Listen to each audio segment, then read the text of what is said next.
இன்னைக்கு நம்ம இந்த ஃபுல் vlogல என்ன பார்க்க போறோம்னா திருப்பாகம் எப்படி செய்வதுன்னு பார்க்க போறோம். அதுக்கு முன்னாடி நம்ம சேனலை லைக் அண்ட் சப்ஸ்கிரைப் பண்ணீங்கன்னா எங்களுக்கு கொஞ்சம் மோட்டிவேஷனா இருக்கும். வாங்க வீடியோக்குள்ள போலாம். கடாய் காஞ்சிருச்சு. கடலை மாவு சேர்த்துக்கலாம். எவ்வளோ இது எடுக்கிறீங்களோ அதுக்கேற்ற மாதிரி கடலை மாவு போட்டுக்கணும். முந்திரி எவ்வளோ எடுக்கிறீங்களோ அதுக்கேற்ற மாதிரி நல்லா சிம்மில் வச்சுட்டு ஃபஸ்ட்டு வறுத்து எடுத்துக்கலாம் கடலை மாவை. உங்ககிட்ட ஜல்லாடை இருக்குன்னா அப்போ ஜெலிச்சு போட்டுக்கலாம். என்கிட்ட ஜல்லாடை இல்லாத காரணத்தினால நான் அப்படியே போட்டுக்கிறேன். நீங்கள் ஜெலிச்சு போட்டிங்கன்னா சில பீசஸ்லாம் கட்டி முட்டியாக இருக்கும். வடிகட்டியில் ட்ரை பண்ணேன், பட் அது ஒர்க் அவுட் ஆகலை. இல்லை சாத்திடுவோம்.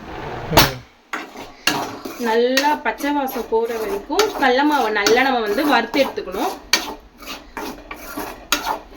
ஃபர்ஸ்ட் டைம் நாங்கள் இந்த திருப்பாகம் அப்படின்ற ஒரு பிரசாதத்தை ஃபர்ஸ்ட் டைம் நாங்கள் செஞ்சு பார்க்குறோம். இது வரைக்கும் நான் செஞ்சது இல்லை. எங்கள் வீட்டில் சக்கரை பொங்கல், வடை, பாயாசம் இதெல்லாம் தான் செஞ்சுருக்காங்க.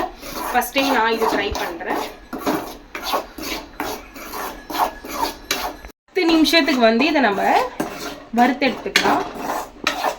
வறுத்து எடுத்ததுக்கு அப்புறமா நீங்கள் காய்ச்சின பால் இல்லை காய்ச்சாத பால் ஏதாச்சும் உங்களுக்கு எது சஃபிஷியண்ட்டாக இருக்கோ, உங்களுக்கு எது வாட்டப்படுதோ அதுக்கேற்ற மாதிரி நீங்கள் பால் ஊற்றி மிக்ஸ் பண்ணிக்கலாம். இப்போ பால் தேவையான அளவு நம்ம ஊற்றிட்டு கட்டி முட்டி இல்லாமல் கலந்து விட்டுக்கலாம். நீங்கள் கொஞ்சம் கொஞ்சமாக ஊற்றி நீங்கள் கலந்து விட்டிங்கன்னா கட்டி முட்டி இல்லாமல் உங்களுக்கு வந்துடும் அந்த கடலை மாவு. கட்டி முட்டியாக இருந்தால் மறுபடியும் நீங்கள் மில்க் ஆட் பண்ணிக்கலாம். உங்களுக்கு தேவையான அளவுக்கு ஆட் பண்ணி மறுபடியும் அது இந்த கன்சிஸ்டன்சிக்கு எடுத்துகிட்டு வரணும். அல்வா பதத்துக்கு நமக்கு வரணும், அதை நம்ம வர வைக்கணும். நல்லா பால் ஊற்றி கலந்து விட்டுக்கலாம்.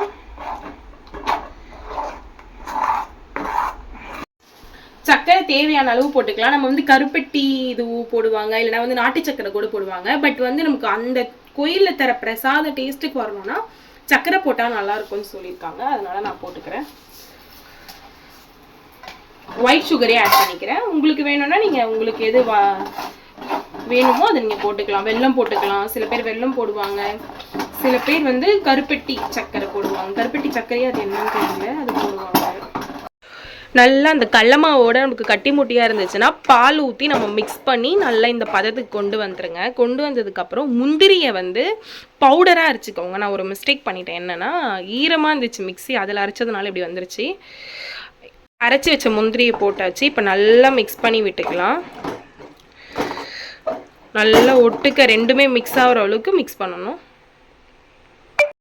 நல்லா கலந்து விட்டுக்கலாம் முந்திரி போட்டு. இப்போ நம்ம பண்ண வேண்டியது நெய் ஊற்றணும்.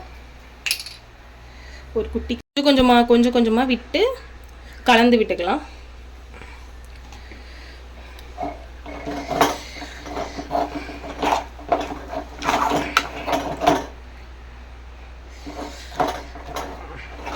நல்லா இதில் இந்த பிரசாதம் பண்ணும்போது நீங்கள் எந்த அளவுக்கு அடுப்பு ஸ்லோவில் சிம்மில் வைக்கிறீங்களோ உங்களுக்கு அது தீயாமல் இருக்கும். ஏன்னா ரொம்ப அடி பிடிக்கும். கடலை மாவுனா உங்களுக்கே தெரியும், அது சட்டுன்னு போய் பாத்திரத்தில் ஒட்டிக்கும்.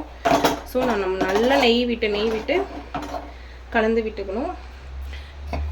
அப்படி ஏலக்காய் அடித்து வச்சுருக்கேன், அது போட்டுக்கலாம். ஏலக்காய் தூள் போட்டால் இன்னும் அது நல்லாயிருக்கும், மிக்ஸ் ஆகிடும் அது கூட சேர்ந்து.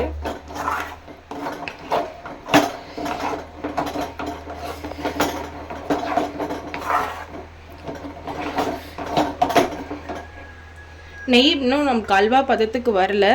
நல்லா நெய் ஊற்றிக்கலாம்.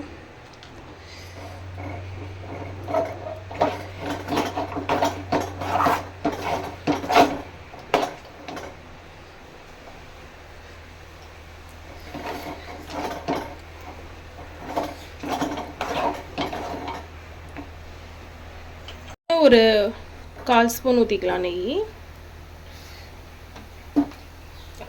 விட்டுக்கலாம். ஏன்னா நம்ம நெய் ஊற்றிட்டோம். அது நல்லா நமக்கு எப்படி நம்ம அல்வா, கேரட் அல்வா நார்மலாக நம்ம அல்வா செய்யும் போதெல்லாம் எப்படி வருமோ அந்த பதத்துக்கு வந்துருச்சு பாருங்க. எனக்கு நல்லாவே